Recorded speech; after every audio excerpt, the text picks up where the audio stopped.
What you doing? I'm here talking Tanner, theacstories with this alcohol and anime. Okay, this one slightly different. I don't know. This one is going to be maybe for the first time a truly educational kind of uh alcohol anime podcast.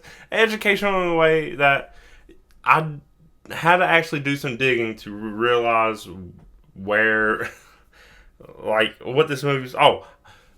About what happened in this movie, and that is because this film, you already know, it's Lupin the Third, the movie, the Immortal Bloodline.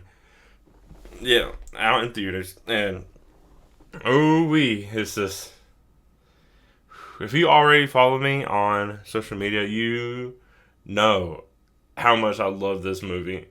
It was phenomenal, uh, in an artistic sense. Story wise, it's kind of crazy.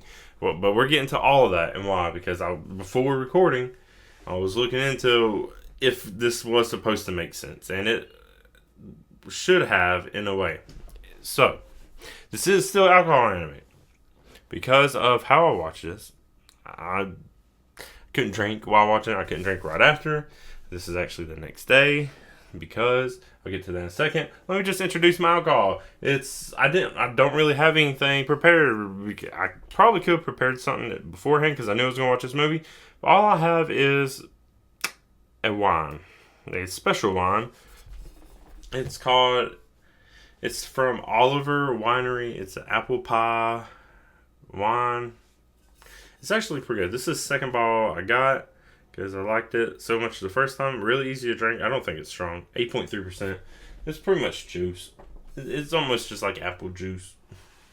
And that's it. Because I got this one because if I'm remembering correctly, the only alcohol really shown in this film is a bottle of wine in the very beginning that ends up getting smashed. So here's to you, that poor smashed bottle of wine, supposedly really rare or expensive or something like that.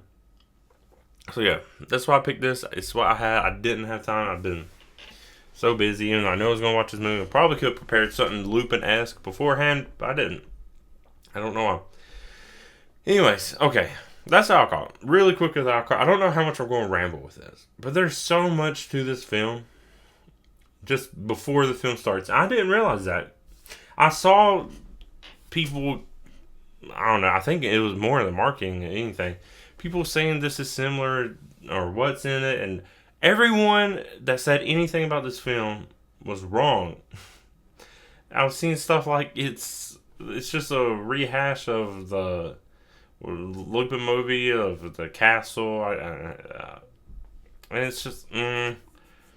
I kind of look up the Lupin films because I was like, I watched that one. I don't. And that one was kind of right. Because Lupin, this one, the Immortal Bloodline, is one, apparently going to be the final entry in Lupin the Third saga. I don't believe that at all, but also, I really hope that's not true. And also, it's a prequel.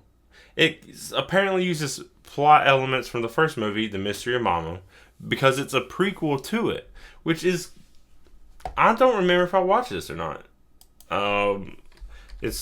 I've watched a lot of the Lupin Third movies. I know I haven't watched all of them, and I don't remember watching this one.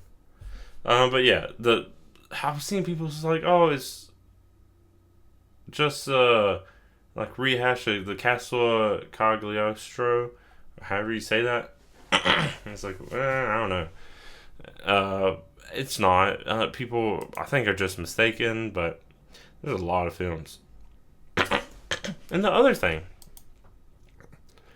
is, I think I just jumped right into talking about it. I'll say this. It opens with like a montage for each of the main group, you know. I think it started with Jigen.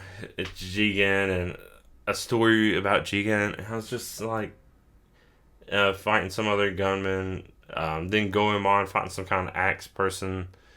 And Fujiko was some like crazy razor claw person. that likes grabbing ass, and then Lupin with a clone or a doppelganger, and there's Zenigata. And I was like, I don't know. These all feel so familiar. There's literally, I've watched decades of Lupin the Third. They seem familiar. This could be on a plot. But I just didn't remember. And if they did, they reanimated it to be a more modern style. And so I was trying to think. And it turns out those stories are OVAs. I guess they just did a run of OVAs in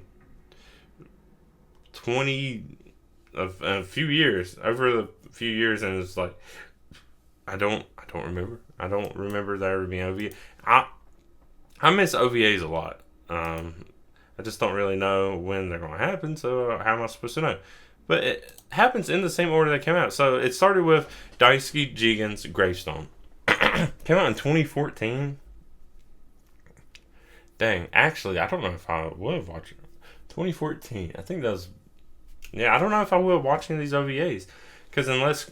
At the time, Crunchyroll posted them. I don't even think I had Crunchyroll in 2014. Maybe I didn't. Maybe I did. But I wouldn't have known. Yeah, so 2014 was that one. Then the Blood Spray of Goemon Ishikawa was in 2017. So these are spread out. These are... Huh. But I'm looking at them in chronological order. Just looking at like Lupin the Third wiki.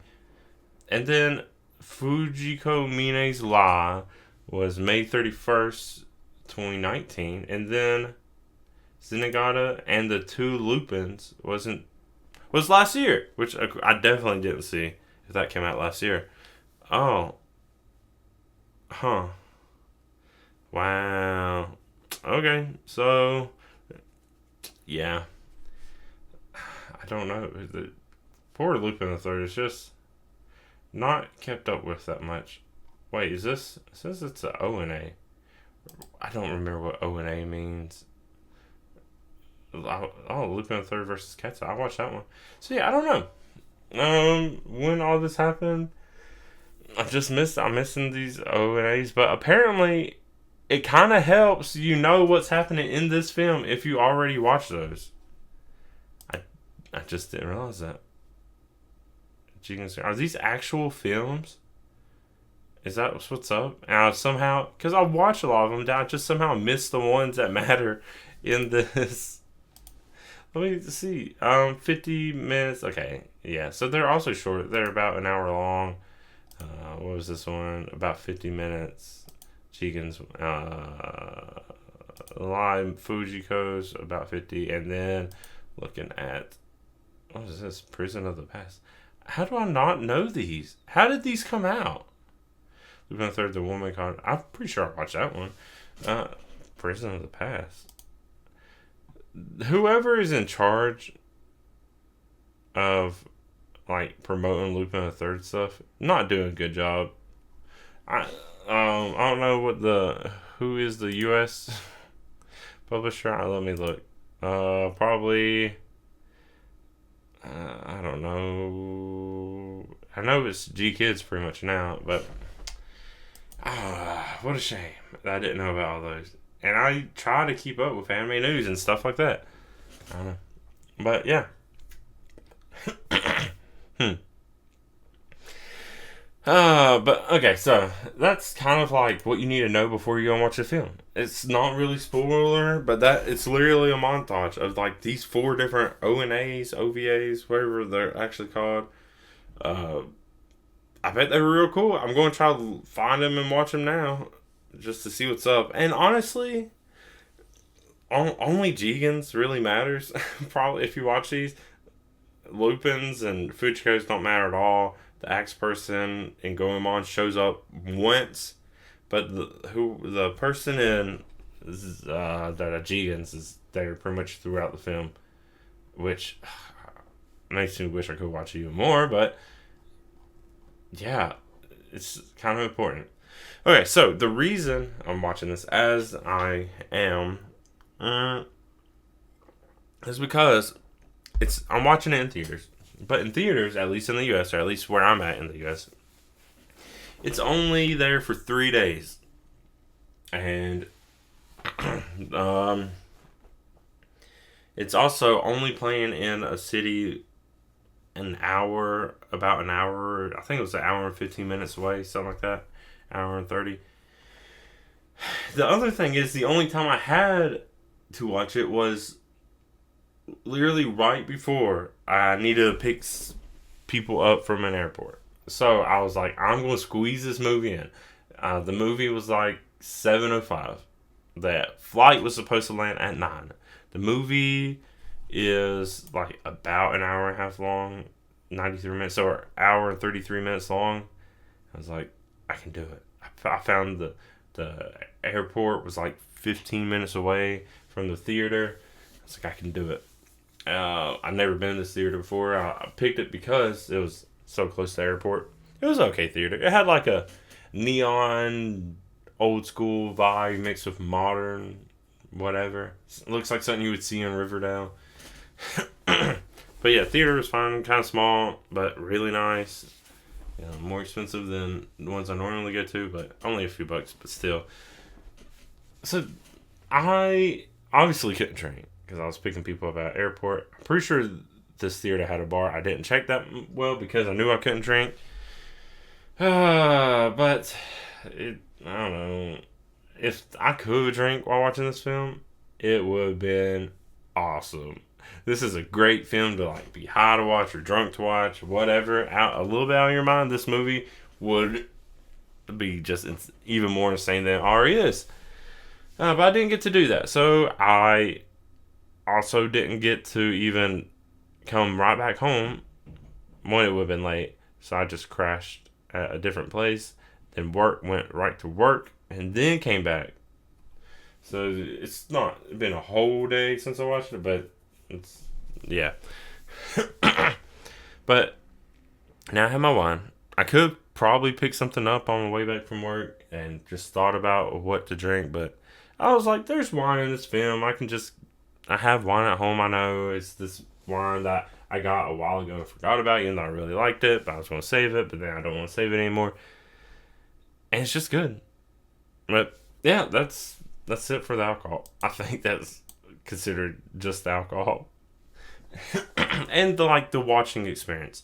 I was actually, I could probably count just for me. I was the first one in the theater, so I got to see everyone came in. It was like me, there's maybe 6 of us. Yeah, at most, maybe only 5. So unfortunately, for whatever reason, not that popular of a film, I guess. And I saw like G Kids post about it, but they did not nearly do enough to post about it.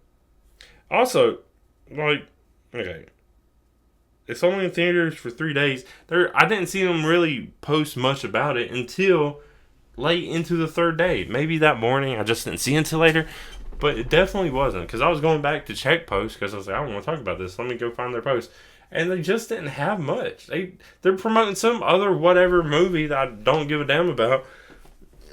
Which, they thought they were primarily an anime, distributing company. I don't know what this other film is they're trying to promote so hard, but they skipped over Lupin, which is a shame. I don't know. So disappointed in them for that, but they did a little bit, enough for me to find it, which I'm glad, because if I went and found it, that would have been even more of a disappointment. I'm still trying to get myself to watch the Lupin the First, but the animation for it, if you can call it that, it's just hard for me to get over.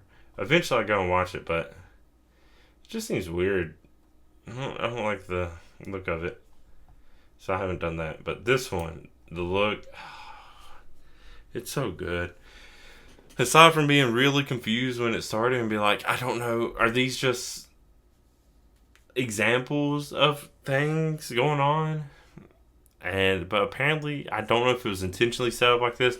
There's been someone sending assassins after Lupin in the group. I guess specialized assassins for each member. And now Lupin. Oh, I guess I'm getting into the actual story. Okay, hang on. There's more to the information part. Like, okay, so Lupin the Third, the movie, The Bloodline.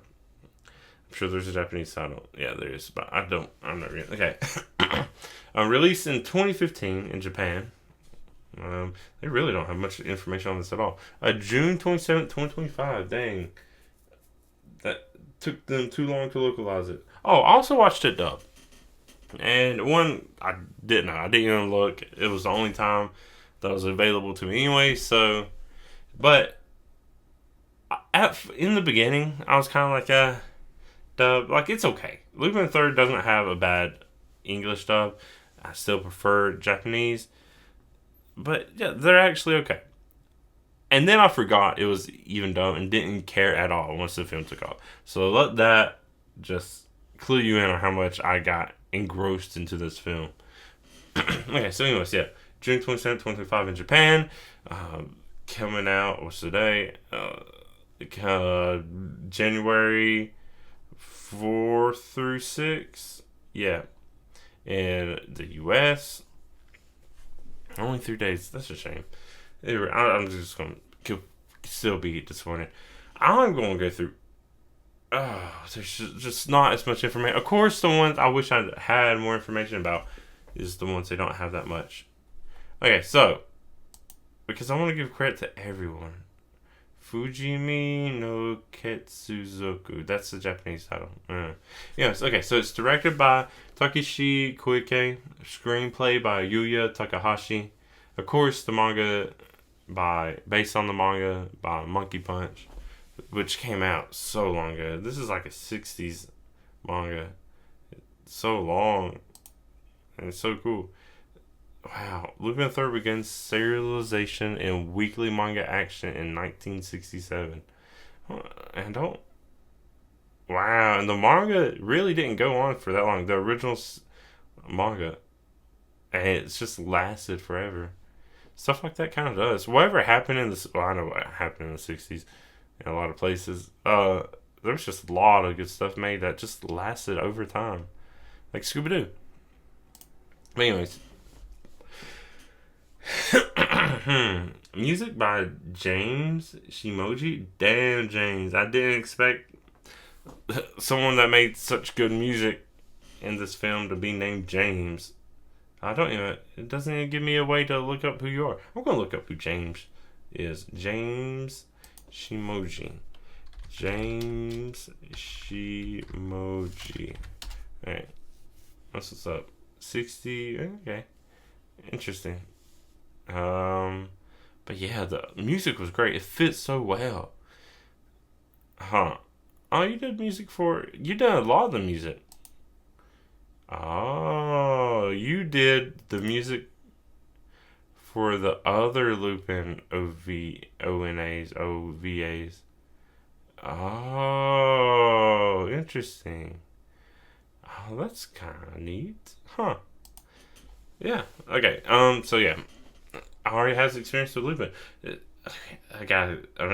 me get through all this information because I just want to talk about how I liked everything. Production company, Telecom Animation Film, and with the animation, TMS Entertainment for production, distributed by Toho Next. Really, that's it. They really don't give us much, huh? Music is important. Dang, I wish there was more. I just want to give more people more credit for mainly art, sound design, sound choreography, just animation in general, art style, tone. Just the vibes. Oh, there was just so much. Okay, anyways, I guess I'm just going to say, yeah, that's good. That's it for the information because one, there's not much, and I just apparently want to keep trying to skip through it anyways. So, what happens in the film? Let's do it. Spoilers. I don't know. Can you say spoilers for a prequel? I had no idea it was a prequel. It's so weird to start out with. It's so weird to start with a montage of things that happened before in a prequel. Like, that's what made me not think it was a prequel. I thought this was setting up for a whole new arc of Lupin the Third. Something even weirder and more kind of supernatural or whatever. But no, it's a prequel. This happened first, kind of. You know, there is a Lupin the First. I don't know the actual... I need to look up a Lupin the Third timeline and see if there's a chronological order for every movie and episode. Because that's just... Wow. Huh. Okay, so all that happened. Don't need to go through those. Like I said, only Jigans and... does it say who Jigans was? I'm not going to look anymore, but I mean, I should, because it's a pretty important character. Okuzaki. Okay. Yeah, so Jigen. What? Oh, okay. Weird. Yael Okuzaki. And it's the one in Jigen's, I guess, backstory, whatever, independent, focus, I don't know, rival, whatever you want to call it. And then I'm sure Goemon, who pops up at one point, is named Hawk. Okay, kind of a boring name. Okay. So, what happened is Lupin is coming home. Big old castle. Maybe that's why everyone got confused, because Lupin is in a big old castle. Well, until it's kind of blown up and set on fire and everything. And it is destroyed except for a map that leads to the middle of the Bermuda Triangle. And Lupin has a feeling, or just knows, this is the person who's been sending assassins to kill all of them and failing. So Lupin invites, Goemon, Jigen, and Fujiko to go to the island together, confront whoever's doing this, and steal shit. And before I forget, I don't like Fujiko's hair in this. I don't know. Fujiko just looks weird in this film. I don't know why or what the decision was. If it's supposed to be a prequel, you think Fujiko will look more like what is supposed to be in the prequel, which is just brown hair, which is kind of what I'm used to. But no, it's like a weird blonde orange. Blonde at the top, orange near the ends, and it's weird. I don't really like it that much. At first, it reminds me of, I think the name is Rebecca from Part 4. What was it? Rebecca Lupin, right? Yeah, kind of. So Rebecca is blonde with greened ends. I mainly remember because spouse. Oh yeah, that was a good one. You want to get distracted again? So I don't really like Fujiko's hair. It makes no sense why it doesn't look like Fujiko. Like, I thought it was a completely different character. And yeah, Fujiko is also kind of a master of disguise too. But I just didn't like it.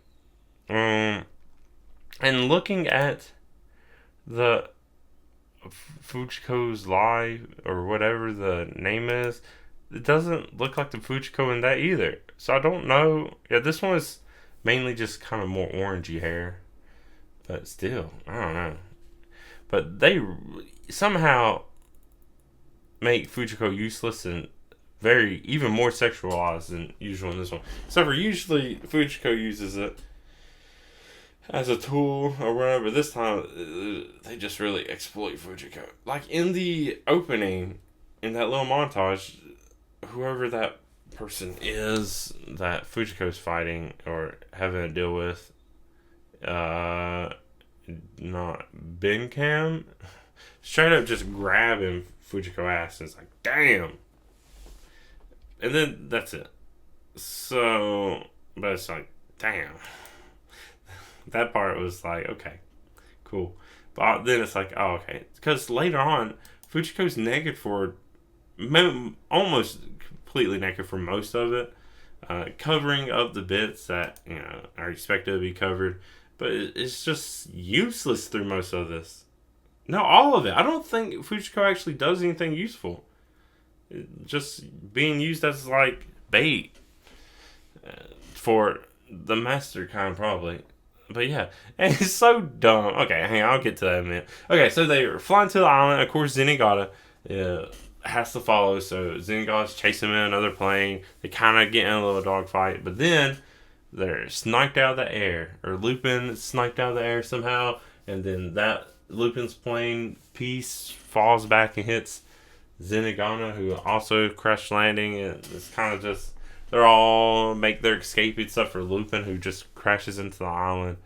And then this is where it kind of just gets actiony and picks up.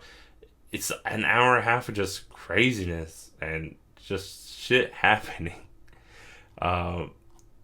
Actually, I wonder if there's so many characters in this that just pop up and are kind of something. Yeah. Okay. So it turns out this is an island of failed assassins who have been turned into experiments, pretty much. Like, that's the excuse. And right away, Lupin's fighting some kind of mechanical, tall, lanky person. I don't know. Honestly, it reminds me kind of Binkan, but is not. Just the shape of the person. And Lupin loses pretty bad. Get thrown in the water. Who else is... Fujiko and Zenigata are wandering around. Pretty much useless. Fujiko is literally just carried away by someone. Doesn't do anything. No real fighting back.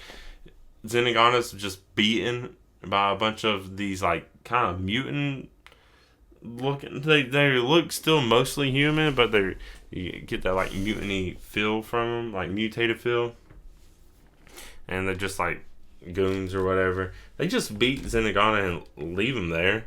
I don't get the point of that. That kind of made no sense. You think they would have killed him, but no.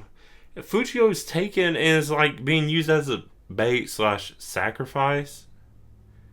And it's like stripped naked completely, except for shoes, and it's put on top of, I guess, hot coals or something like that. So at least they're nice in keeping the shoes, which is weird. But yeah, Fujiko is just very naked, covering boobs with arms and bent legs. But it's like, damn, okay, sure. And then Jigen and Goemon. At first, there's just another assassin across the island, standing on like a little spire or mountain, whatever, shooting arrows with crazy accuracy, shoots Jigen's hat off, rip hat, and they're just like, oh, how the fuck? And then they continue on until eventually they also run into, forgetting the name again, Okuzaki, and Goemon splits off. Jigen and Okuzaki are about to have a little showdown, and there's been a little bit of time pass, but then Arrow person pops up again at least, and shoots more arrows, interrupting their little duel. And it's like, okay, who are you? I thought this person was going to be important. No, not really. And then Goemon goes to save Fujiko, just hopping around, all samurai-like, covers Fujiko with like just enough cloth, while Zenigata's just around and kind of just beating up, but it's just watching, not really getting bothered by anyone anymore. And then with Lupin, it somehow disguises. Oh, what's up? After getting knocked in the water, sees the water's kind of reddish, which is weird. Sees a bunch of jellyfish like while swimming underwater, and then swims into like a cave that like pulsates, and it's just weird. It gets weirder and weirder as it goes. Then Lupin somehow is able to disguise himself into a grunt of some kind. And then this is where we kind of meet the main antagonist, which is Muon, who is like a weird looking. I don't know how to describe you. Almost like a weird looking alien thing or creation or whatever. And then a little child looking person thing, I don't know, who actually apparently has a name. I just saw it. Salifa, who is apparently an interpreter for Muom, even though Muom is talking in English fine. I don't know what that's about. I still don't know exactly who Salifa is. Apparently, Salifa shows up in Goemon's, just sitting on like a pile of logs while Hawk is doing whatever. I don't know. But yeah, they talk, do whatever, threats, and Lupin threatening to steal stuff, sees books in like, I guess, impenetrable fireproof cases. The ones that even say Lupin the First, Lupin the Second, Lupin the Third. Don't know what that's about. They're kind of shown, and then it's not really elaborated on what they really even are. And then it turns out Lupin threatens to shoot Muon, gun right to the temple, and Muon's just like, fuck it. Pulls the trigger.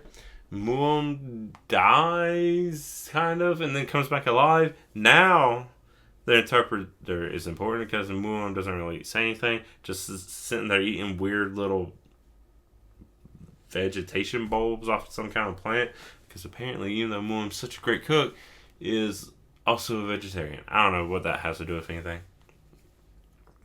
But shit's just going wild. I don't remember exactly when it shows what, so I'll get to like kind of more revealing stuff in a bit. But just what's happening with everyone. We cutting back.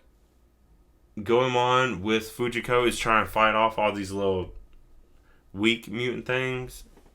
And it's doing okay. But then Hawk shows up, helps out enough. We see kind of another flashback of Goemon, and this is when it makes no sense because we see Goemon straight up cut off Hawk's head. So Hawk should be dead.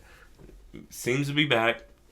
Apparently they're told, I don't know if they're also prisoners or trapped on an island, but they were told Lupin and the crew was going to be here and to do something about it. I still don't know how Hawk's alive. I don't know how Okuzaki's alive, but that one makes more sense because it just shows Jigen shoot Okuzaki in the arm and, then falls over as if dead, which is weird. So Okuzaki can be believable. Hawk, I don't know. And then I don't know why Hawk even bothers to show up, because right after that, the Muon also pops up with Salifa, who apparently they just teleport or something. And they fight. I think it was Salifa says if Hawk can last like 10 seconds, maybe it was even longer than that, but I think it was just 10 seconds against Muon, Hawk would be free to go.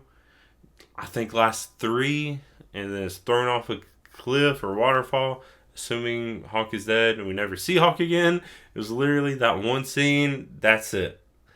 And we never see the doppelganger of Lupin, we never see Benkam at all, but we see a whole lot of Okuzaki, I don't know, for some reason. Really, Okuzaki's the only one who really does anything significant. It's to Muon. I don't know. Well, Lupin too, but everyone else is just kind of useless. It makes okay. We also learn kind of the reason why they're useless is there's a poison on this island that any normal person would last 24 hours before dying, but they're all slowly dying, slowly losing their senses and stuff like that. So that's kind of why they're useless.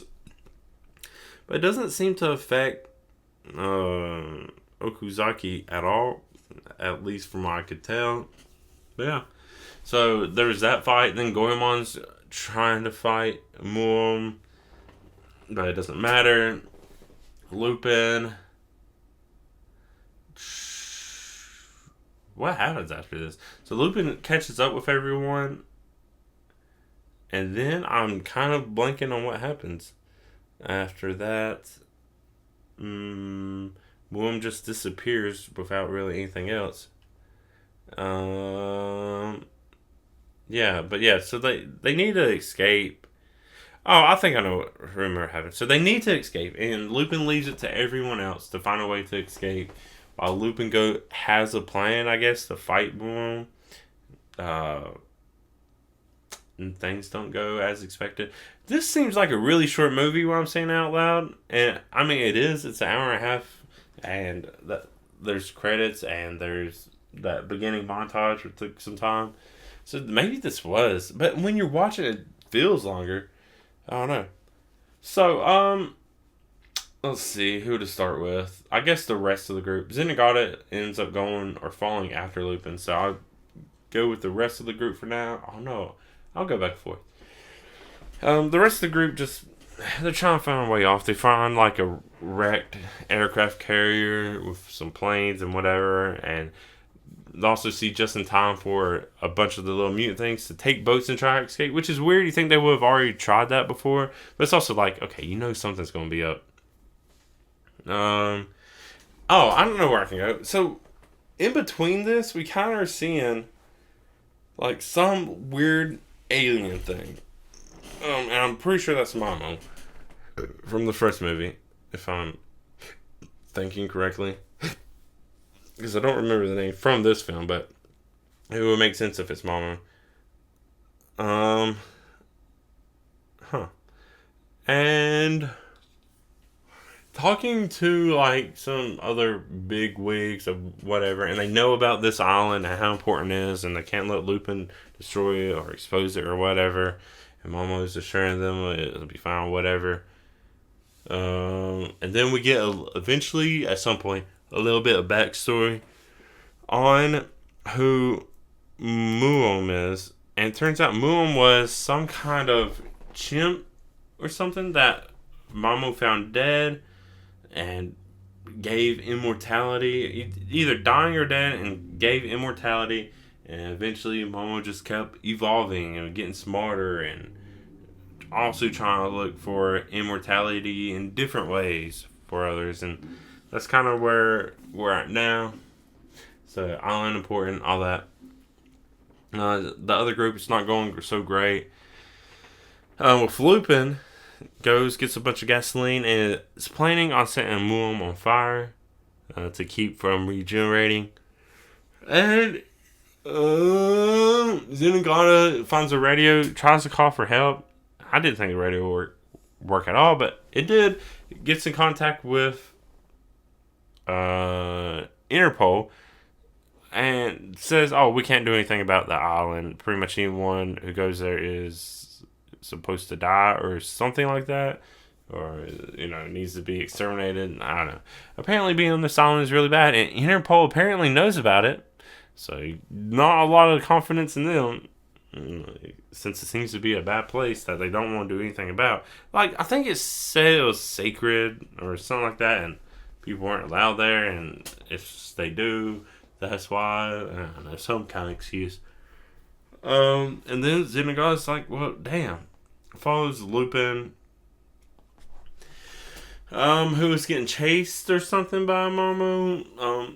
Lights the truck with the gas on fire, sets Momo on fire, but even that's not enough. But Momo is not Momo, Muo. Why do you have such similar naming characters? I don't know. But yeah, apparently Muo is mad about the skin being burned off. He liked the skin so much, the skin looked terrible. Whatever. But yeah, now Momo's mad. And not only that, the island is starting to go crazy too. Like, what looks like a volcano erupts and all this stuff. Giant waves, a tsunami is coming and wipes out all these boats.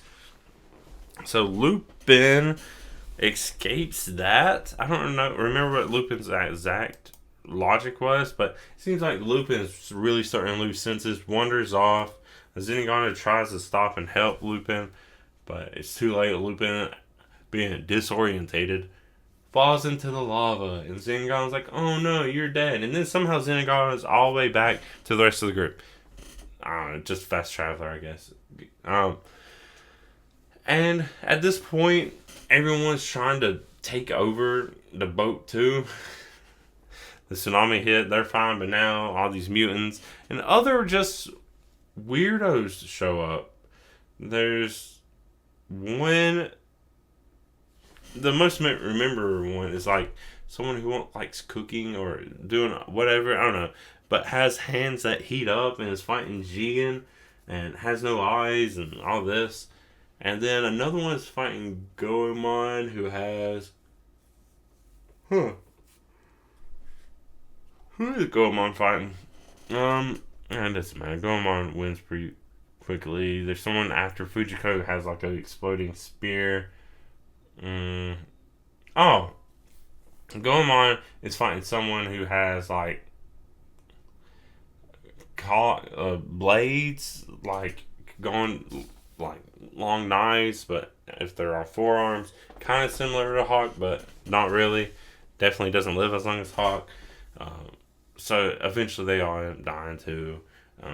Damn, I got Okuzaki from the distances sniping and helping them out because Okuzaki's the only one who can claim Jigen's life, so you can't let anyone else do it. All that stuff. And sorry if I'm not bored at all. I'm just tired. This was really exciting. It's just also really weird and confusing. I'm trying to make sure everything is straight. So yeah, there's just that bit of fighting. Then Muon pops up too. Okuzaki's the only one really doing anything useful. Just literally blasts Muon's head off, which stops Muon for a bit. But instead of taking the chance to do anything, they just let Muon regenerate.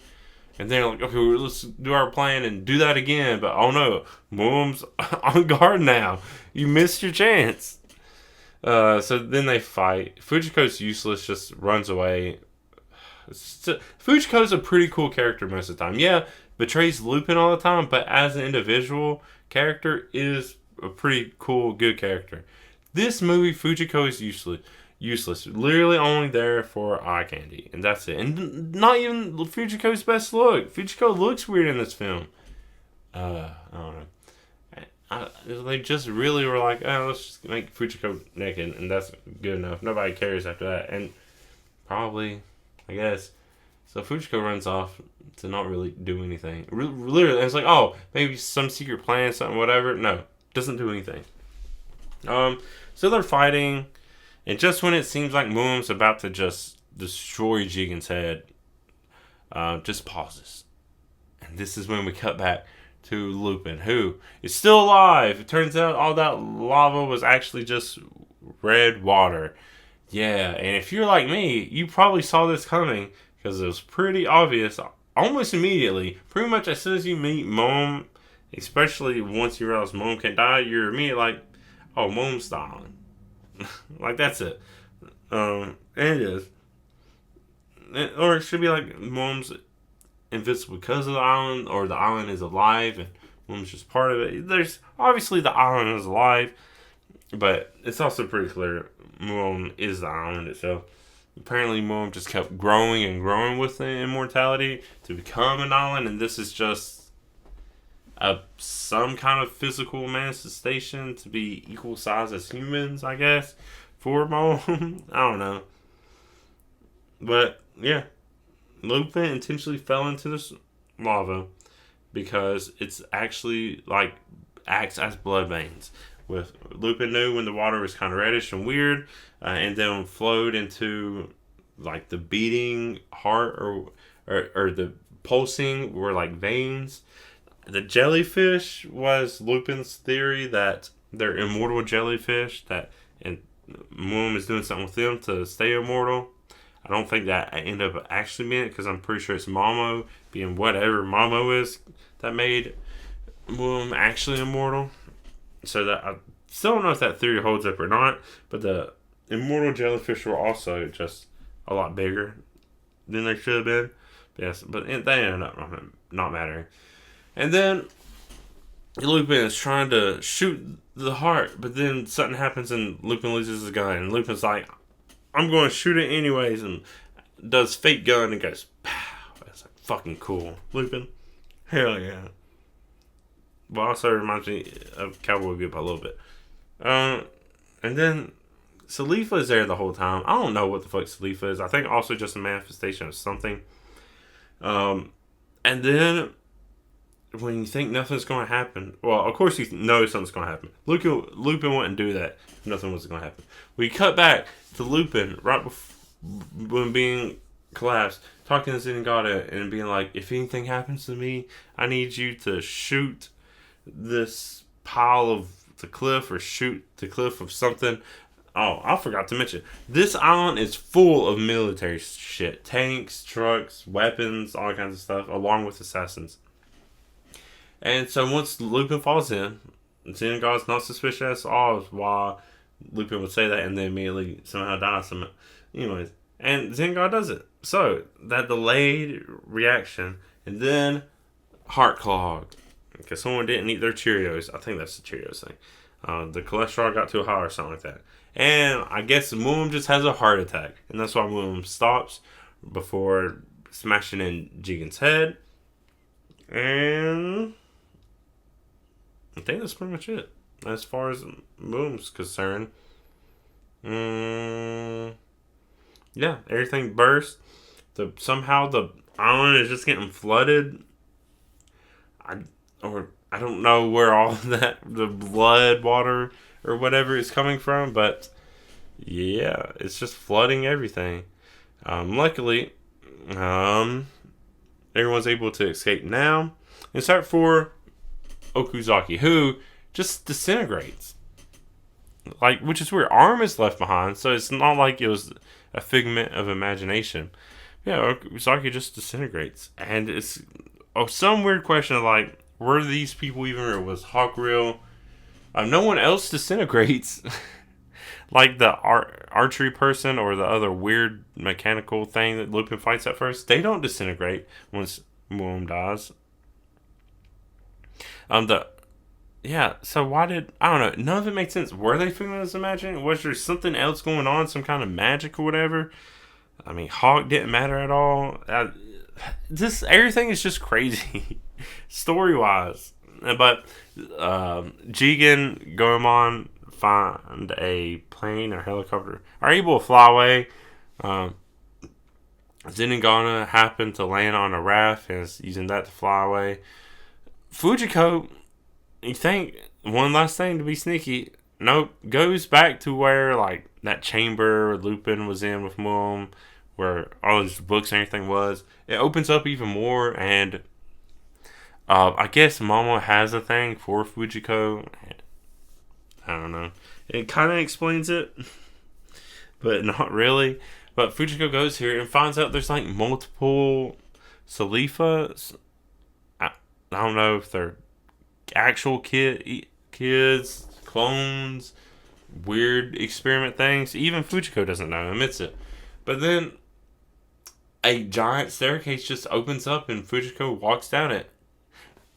And that's it. We don't know where that leads. Fujiko escapes. So wherever it goes, there must have been some other kind of vehicle or tunnel or I don't know. They're in the middle of the Bermuda Triangle. They're not that close to land. I don't know. And then, of course, last but not least, Lupin.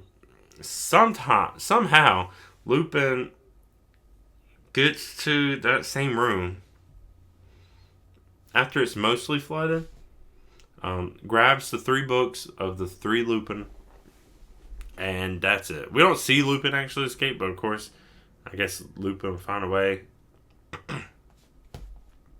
I don't know how Fujiko escaped. Like, it makes no sense. I mean, yeah, it's like this island had a dark underbelly to it. So, of course, they would have a secret way to get back and forth. And Fujiko must have taken that. I don't know how Lupin escaped. Nobody thinks Lupin escaped. Because that's pretty much the end of it. We cut eventually. I think it actually cuts to credits. So, actually, some cool credits, cool music. I don't remember exactly what was in the credits. I think it was just cool illustrations and stuff.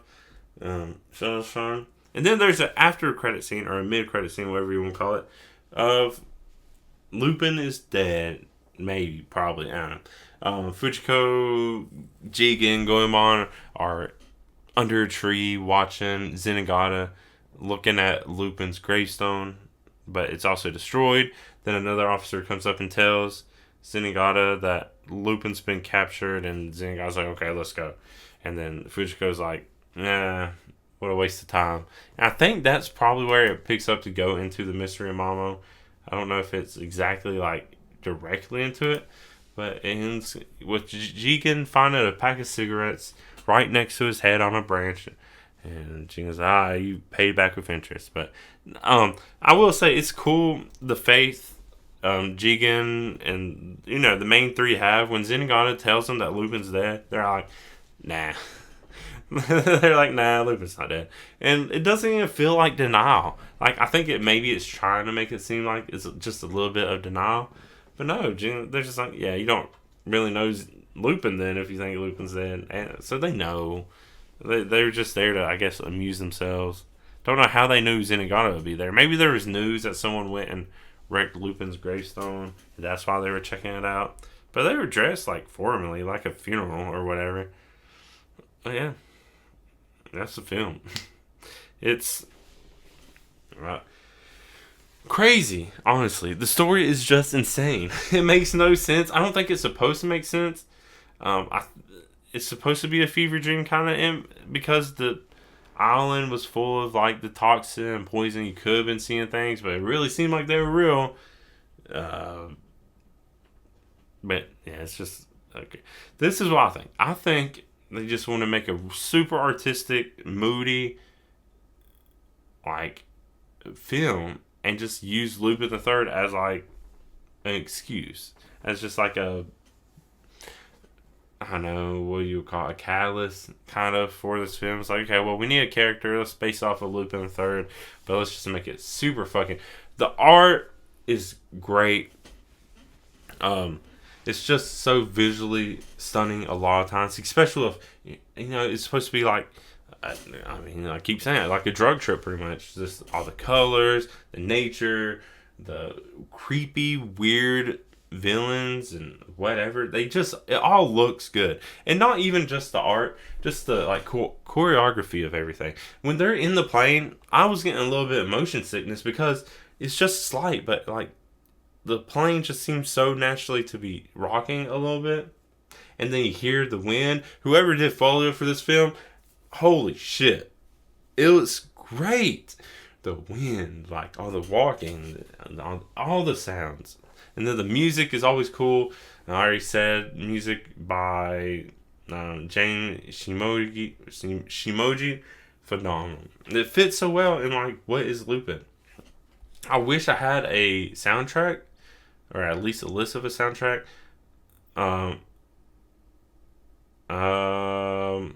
We do get a theme song called "The Third Eye" performed by BZ. I don't know. That's a cool song. But just overall, soundtrack wise, tone, it's kind of dark. It's weird. The vibes, you're getting that mixed with the typical Lupin vibe. It's just, it was art. Like, it was literally just feels like an art piece, an art film, more than it was supposed to feel like a Lupin the Third film. I really think calling it Lupin the Third film was just an excuse to do some kind of somewhat experiment, not experimental, just like to make a phenomenal film, visually and audibly just stunning, and just really putting everything into it. I wish it was longer than an hour and a half. I think that could have helped with the story more to make it not seem so crazy. But like I said, the story was kind of just an excuse. But now it's just weird. Like, I thought the way it left off definitely seemed like this was going to open up a whole new thing. But apparently that whole new thing was the first thing. It was literally the first film. And I don't remember if I watched it. It's been, there's just so much. I've watched so much of it. I don't remember. I'm sure as soon as, if I was to go and start watching it, as soon as I did, it'd be like, oh yeah, no, I do remember this now. Because that's how I am. But I hope this isn't the last thing. I don't want this to be the last of the Lupin the Third era. What does that mean? Like, no more Lupin the Third stuff? I'm still hoping and waiting for another series. Like, anime series. Mm. Mm. This one pretty good. So easy to drink. It is just like juice. No. 67. It's almost, what, like 60 years old? Almost, I think. Is that how math works? Dang. 59, I guess, this year. In August. It's just, I don't want this to be the end. Dang, I'm getting a little sad, but no, that's okay. It'll be fine. So, go if you're not a Lupin the Third fan, but you do appreciate just fantastic animation, like just beautiful, really artistic animation, something you can really just feel all the effort and just know, like, the purpose for making this was just pure. Do it. It's a shame more people don't know. Of course, Lupin the Third is a big character, so it's not like Lupin's unknown. But I feel like just my generation, maybe Lupin isn't that big. Maybe the fourth and fifth parts help, but probably still not. But I was already a huge Lupin fan, so it's kind of biased. But I already admitted the story's whack, but everything else remarkable. So if you want it just for pure, like, oh, get drunk, get high or drunk or whatever you want to do and watch it, then it'll be even more insane. But it's just a really good, I feel like this would be a great example of how to do a movie, or how to animate and how to do sound design and how to get a feeling, such a unique feeling. And of course, there's been decades of this unique Lupin the Third feeling. And a lot of it goes to the music. Da da da da da da da da da da da da da da da da da da. Lupin, I don't know. Lupin the Third. Okay, I don't know if I'm just excited or really into this one, but I think that'll be it. I think that's all I need to say about it. Just go watch it. I don't know when or where it's going to pop up. I feel like usually these G-Kid films don't come to Crunchyroll. But sometimes Netflix, maybe. No, a lot of the Lupin the Third stuff hasn't been coming out. Maybe Amazon Prime, if I was to guess, of any of them, because I think that's where I've been watching and seeing some of the Lupin the Third films being available. So maybe it'll be that, but yeah. I kind of want to watch it again, but with people. I had to watch it alone, of course. One, because I don't think anyone knows who Lupin the Third is, much less cares that much. And also because of having to go to the airport, I couldn't really take anyone anyways, or meet up in a different city too. My theater sucks. We don't get the stuff I actually want to watch. I think G-Kids may just partner with Regal, because the theater near me is AMC, and it does get anime films. It just doesn't get the G-Kids. So maybe that's it. But yeah, that's all I'll ramble on about Lupin the Third. It's just fantastic. Just watch it just for pure enjoyment, for pure awe. Ignore the story. Or go watch the ONAs. That's what I need to do next. Watch the ONAs. Then watch this. Then I guess watch the first movie. I gotta find all those now and watch them. Maybe I'll report back. Who knows what I'll do next month. This also came out in the beginning of the month. That means I kind of... you probably won't even be hearing this. I thought about putting it out Thursday, but it's like the movie's already out of theaters anyways. Maybe I'll just spark interest again at the end of the month. Who knows? But yeah, that's it. I'll start rambling. This was Lupin the Third, the movie, the Immortal Bloodline, with some nice wine to drink to revenge or avenge whatever the wine bottle that got smashed in the beginning of this film. So yeah, let me know what you thought. If you also watch this film, if you want to see the film and didn't know about it because of poor marketing, whichever it is, let's talk more about it. You can do that in comments if you have them. Social media, the AC Stories, my email, my Discord. You should be able to find links to all that stuff pretty easy. But yeah, thanks to anyone who watched. Thanks especially to my Ko-fi Patreon supporter, Julio Vasquez. If you also want to support me on there, go ahead and do it. You get these shoutouts, you get notes of videos I make. This one doesn't have notes because I was in the theater. I guess I probably could put something together. I don't know. I don't have a drink picture either, unfortunately. Not doing a very good job at marketing myself. But you also get access to stories I write early, all kinds of stuff. But that's going to be it for this Alcohol and Anime. I've been your otaku, the AC Stories. Until next month, bye.